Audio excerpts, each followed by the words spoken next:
Hello and welcome, friends. Today we will speak about states as a subject of international law. To start with, we will start with the definition. So, it is better to define it in terms of Indian Constitution. So, accordingly, under Article 12 of the Indian Constitution, defines the term state as follows: the state includes the government and Parliament of India and the government and the legislature of each of the states and all local or other authorities within the territory of India or under the control of the government of India. So, this is the definition of a state under the Indian Constitution. So, let us define the term state for the purpose of international law. Here, a state may be defined as a society of men occupying a territory, the members of which are bound together by the tie of common subjection to a government and which has capacity to enter into relations with other entities. Any entity which possesses even the smallest measure of these attributes, that is the above conditions, even the smallest measure of these conditions may be termed a state. So let us discuss these elements, these definition in terms of elements elaborately. So the essential elements or the characteristics or what are the qualifications of a state. If a state is understood to be a state, then what are its qualification? So under the Montevideo Convention on the Rights and Duties of a States of 1933, they actually did not define the term state, but instead they laid down certain qualifications or the essential elements of state, which are more or less identical with the definitions given above. That is, the earlier definition matches with their inclusive definition of a state.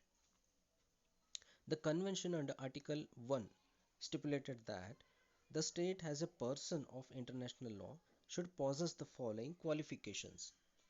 First, it stated about a state with a permanent population. B. The state must have a defined territory. C. The state must have a government. And D. The state must have the capacity to enter into relations with other states. So, these were the four essential elements for qualifying to be a state. So let us discuss about the first element. It states about a states having a permanent population. So people is an aggregate of individuals who live together as a community, though they may belong to different races or creeds or cultures or be of different color. A territory where people have not settled down would not be regarded as a state. A wandering people are not a state. People have to settle down. Population must form itself into an organized society. It does not mean that there cannot be migration of peoples across territorial boundaries. There can be some migrations, but with certain legal procedures, rules, and formalities. Population of a state includes those who are staying in other states as well as foreign nationals permanently residing in a state. So let us understand what is the defined territory of a state. Here, a state must have a territory. It is immaterial whether the territory where the people have settled down is small or large. There is no lower limit to the size of a state's population. They are eligible for membership of the United Nations if they satisfy the conditions laid down under Article 4 of the United Nations Charter, even though they are a small country or a state. The term defined territory do not mean that there must be complete certainty over the extent of territory. There are certain countries which have not yet defined their territory due to some quarrel between their neighboring countries in regards to the territory of their border territories. States should have possession and control over a territory. If they do not have the control or possession over that territory, then it cannot be considered the part of that state. Like what earlier Jammu and Kashmir was kept in isolation in the eyes of the international law, or the whole world was considering it to be a separate state due to its position. It had its possession, but the control was not on the state government. So now it has been controlled by the Indian state government with certain provisions like eliminating the Article 370 and so on. Okay, the third element, a state must have a government. The people and the territory should be governed by a government. A state which does not have a government is not regarded as a state. Whatever types of state government, whatever types of government it can have, like the government in certain cases should not necessarily be an effective government. Effectively, they are governing the state, or ineffectively, the government is governing the people of that state. It is immaterial. So we can say there are different types of government, such as de jure, de facto. That is the recognition by other countries.